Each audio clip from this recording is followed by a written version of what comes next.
autour d'une grande table en pierre taillée que l'on peut encore ici admirer, la confrérie se réunit pour parler à cet égaré.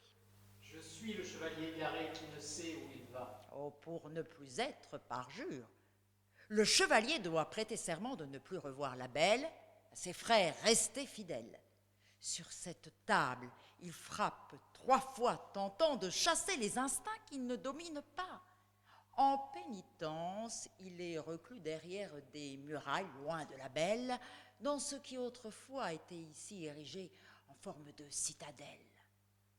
À cette table, les chevaliers font ripaille et laissent la place vide du chevalier égaré. Mais celui-ci s'y rend par la pensée, et certains ont vu une ombre famélique se pencher sur la pierre de granit. Le chevalier songe, et son esprit s'évade de par les sentiers de mousse. Il retrouve la vaporeuse fontaine, son eau si douce. Il entend la voix des oiseaux et du vent. Il revoit la beauté de la nature, les lumières des sous-bois. Tout porte l'empreinte de son vécu, de son amour. Et rien n'est perdu.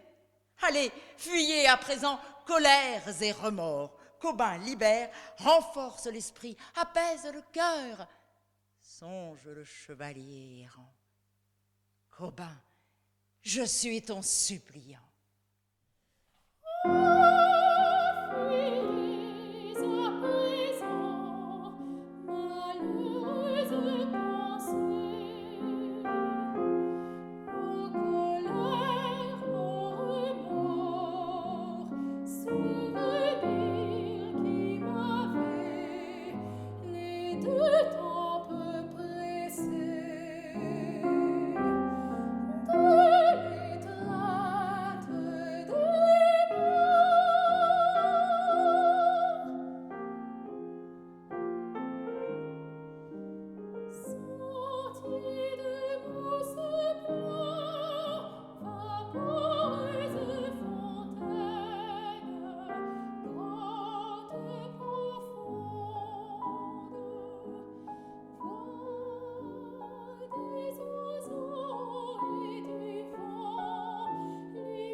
Chaque pèlerin qu'accueille Qu'Aubin reçoit une besace pour assembler son pactage, un bâton que l'on nomme bourdon pour lutter contre la fatigue du pèlerinage et une bénédiction pour parvenir au sanctuaire de Saint-Jacques, but de cette expédition.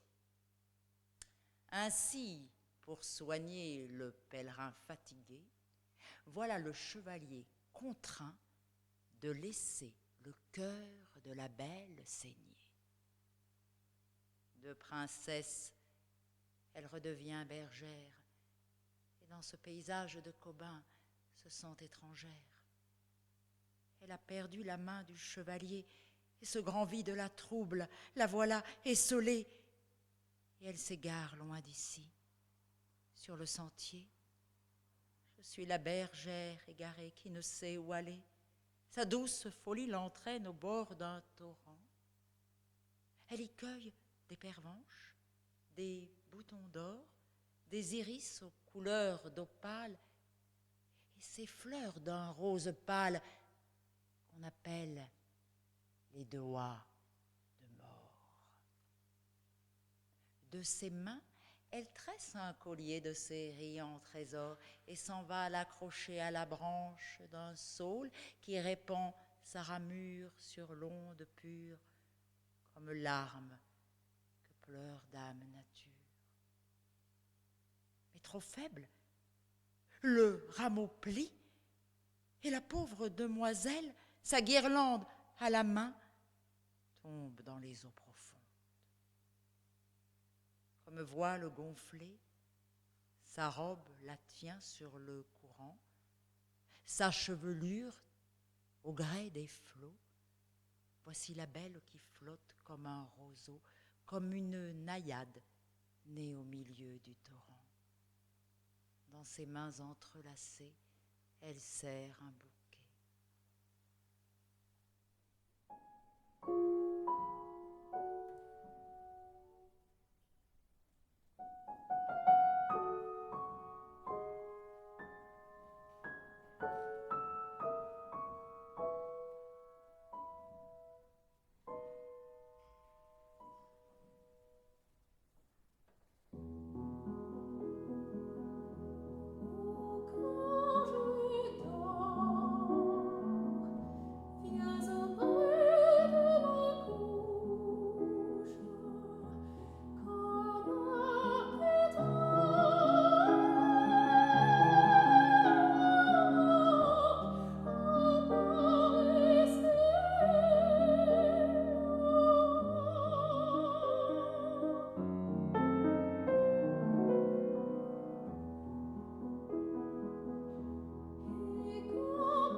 Le cœur du chevalier est lourd comme la pierre.